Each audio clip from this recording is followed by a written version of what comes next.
The English dub to The Wind Rises recently came out in theaters internationally, and the director, Hayao Miyazaki, has announced that this would be his final feature film as director. Maybe. And now that I have my own YouTube show, I can use it to talk about how this is the possible ending, maybe, to a true genius of animation. This guy is 11 for 11. How many directors can you think of that have only made good films? Not many. This is a guy who makes anime that even people who don't like anime like.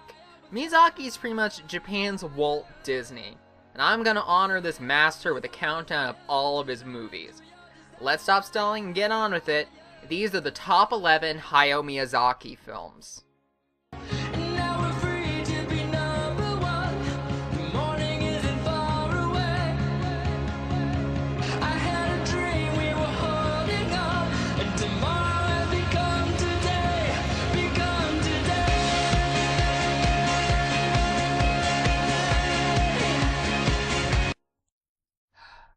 I do not dislike this movie.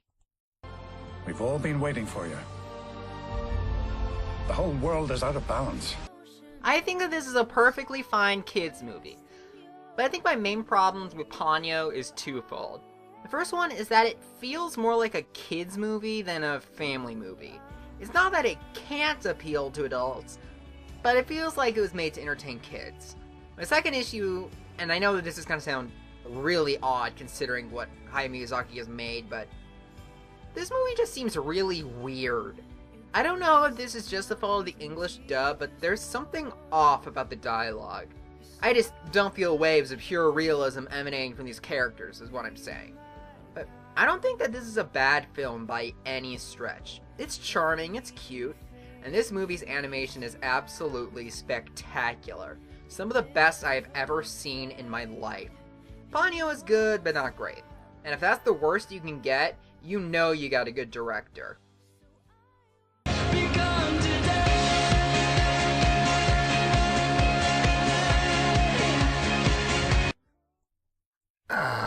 You're going to hate me for this.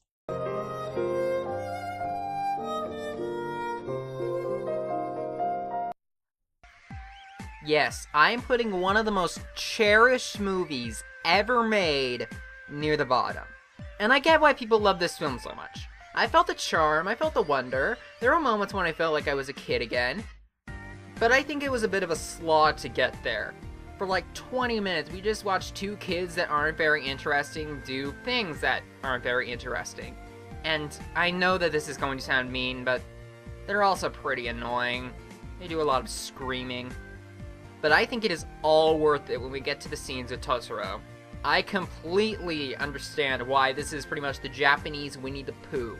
So much joy, so much love and charm, all without words. The film is not consistently enchanting, but it's still that kind of sincere cheesiness that you just keep going back to.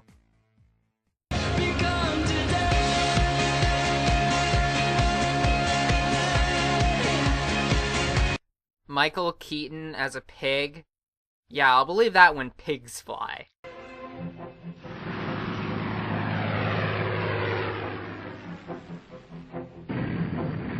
Seriously though, when you actually examine Porco's character, you realize how perfect that matches up. This film is one about a seaplane pilot in the space between the two world wars who just happens to be cursed with a pig face. And I know that this is going to sound weird, but this is one of the most real of Miyazaki's films. This is where he gets political, this is where he gets spiritual. It's a movie that wants you to get to know the director. My only issue is that this movie is not plot heavy. I feel that with a little more epicifying, this could have been a whole lot more. But even with that, there's not a lot wrong with Porco Rosso. It's well written, well animated, and really gets you thinking. This swine is a true pearl.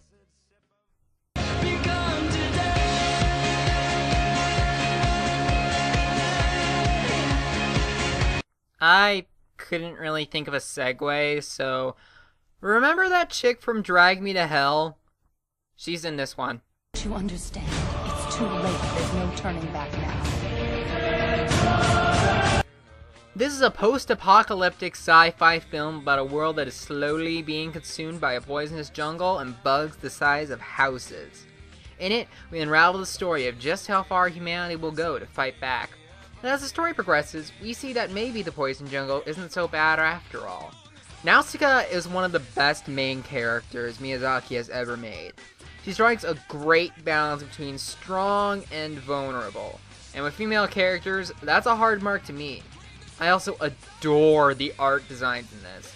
This film has such a clever, distinct look to it. It also raises many thoughtful questions. Can humanity coexist with something slowly killing it? Should they? And if so, why? Is the moral perfect? No. It's a little one-sided. But this has all the qualities of an awesome sci-fi movie. It's a shame that he never did another one.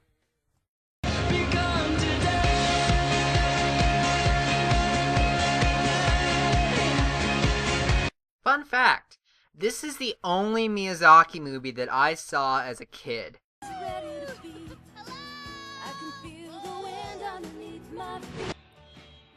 Out of Miyazaki's non-plot heavy films, this is the best because it has the best characters. Our little witch Kiki is awesome, and her cat Gigi is also awesome. You grow to like these characters so much as the film goes on. In this movie, Kiki, a young witch, has to spend a year away from home and live a life on her own, and the story just goes from there. It doesn't have to rely on bullies, misunderstandings, or contrivances. It can just keep us invested with the great characters having normal problems. People don't need to be mean-spirited to create conflict. I also personally love how this movie never talks down to kids, not even for a second. This movie inspired me when I was like 5. Yes, I do have the nostalgia goggles, but I still think that this film deserves a relatively high rank on this countdown.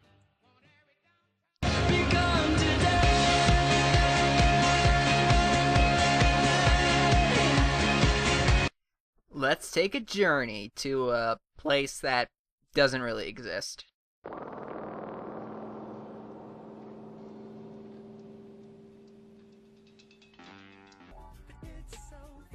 Castle of Cagliostro is like National Treasure if you could actually take it seriously the whole time, with a side order of Ocean's 11. This is kind of the black sheep of the Miyazaki films because it contains no fantasy elements at all. But don't you fret, this movie is still fantastic. Our James Bond, no wait, this is Japan, so our Golgo is Wolf, a master thief with a heart of gold. He is the best part of this movie. It's not like James Bond, where he seems to be inhumanly good at everything, and therefore not sympathetic. He's good at what he does, but he has flaws, he has weaknesses. He can even fail every so often. But that's why he's so relatable. This movie is a treasure hunt for the lost treasure of Cagliostro, while also battling the evil Count. It is a fun, action-packed adventure, and a great way for Miyazaki to begin his career.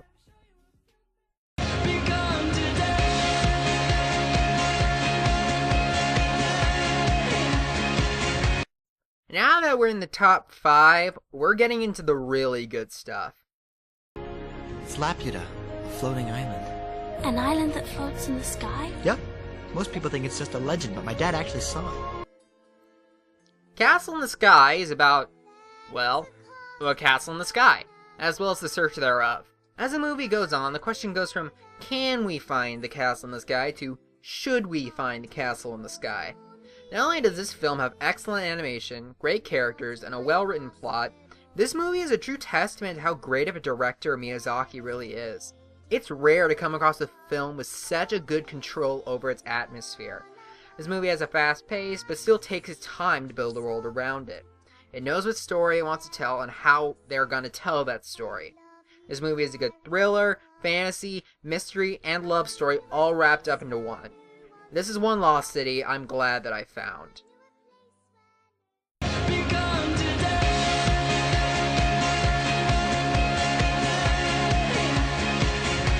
And now, the only Miyazaki film that you can go see in theaters once I'm done talking.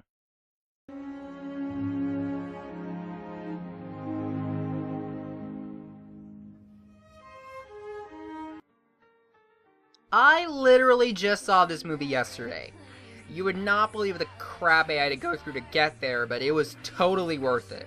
It's funny how the first and last Miyazaki movies were the most different of the bunch. But where Castle of Cagliostro is the odd one out in content, The Wind Rises is the odd one out in tone.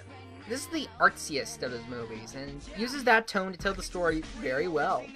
I don't want to spoil the plot, but the movie takes a very simple idea of designing airplanes and just kind of builds the whole movie around that. It has that sense of wonder that all Miyazaki movies have, but it's also a bit darker than most of them.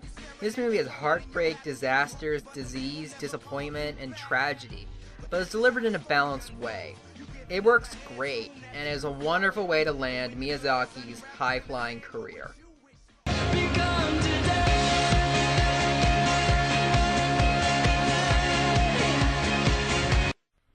By the late 90s, Americans were all completely sick of environmental media, what with Ferngully, Pocahontas, and freaking Captain Planet. But then some Japanese guy came and did it right. From master animator Miyazaki, one of the most influential filmmakers of all time, comes a groundbreaking motion picture event.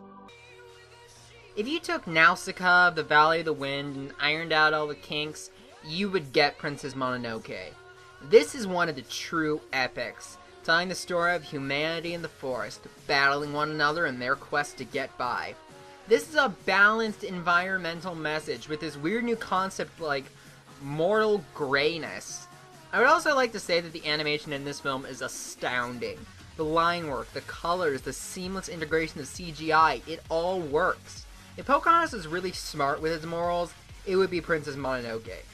And it's not only a cool environmental epic, it's also a love story between an outsider and a human that has turned to the life of the animals. This movie is just epic. There's not really any other words for it. It is the movie that brought Miyazaki to the forefront in America, and for good reason.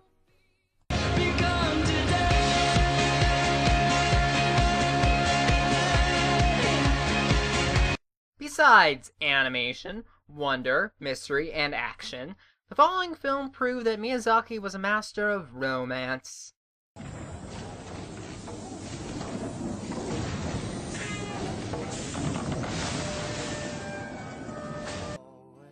This is probably the only Miyazaki film that at its core is a love story. It tells of the romance between Sophie, a young woman who has to cope with being turned into an old lady, and Howl, a selfish, immature, and very powerful wizard. Their romance is great. I feel like Twilight, 50 Shades, Awoken, and all those other cruddy stuff are trying and failing to be the romance in Howl's Moving Castle. It has two well-written characters, it's believable, and it's paced well. And then there's also the element of fantasy in this movie. Once again, the animation is awesome. Every scene we get an interesting visual, an awesome character design, or inventive way to move things. Howl's Moving Castle is a remarkably imaginative film, not just on the part of the book that it's based on, but on the part of its director. Some people don't like this film, but I absolutely love it. Howl's Moving Castle is one of those films that only comes around once in a while, and yet, there is still one better.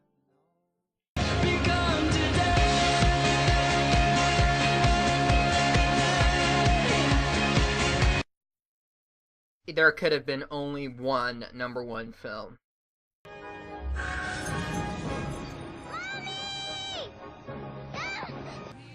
If you have not seen this movie, go watch it the instant that this video ends. You need this movie in your life. The film that got Hayao Miyazaki an Oscar, Spirited Away, is a story of what happens when the normal world and the spirit world collide. The result, as it turns out, is completely awesome. This is probably the most creative movie I've ever seen. Howl's Moving Castle was pretty creative too, but that was an adaptation. This is all Miyazaki. This film is a distillation of everything that makes this director great. It's well written, well animated, smart, dark, magical, charming, hilarious, and emotional. It also takes its time with its atmosphere. There are scenes that happen in complete silence and you will not get bored. If you want a kids movie that doesn't talk down to kids and respects their intelligence, this is it. If you want to get into Miyazaki but don't know where to start here. I'm not even going against the popular opinion when I say that Spirited Away is one of the greatest animated films ever made. Well worth the #1 spot on this list. So long, Hayao Miyazaki. We'll always remember you.